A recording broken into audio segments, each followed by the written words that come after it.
ना जी गाड़ी के लेफ्ट व्हील से आवाज़ आ रही थी जो जब मैंने चेक किया, ये देखिए इसके पैड के अंदर पतरी नहीं लगी।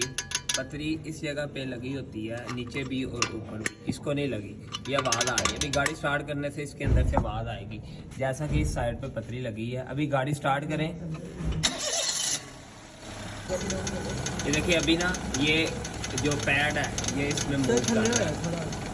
ये इस तरह जब गाड़ी चलती है जो आस्ता आस्ता आवाज़ आती है इससे, ये आवाज़ आपको आ रही है।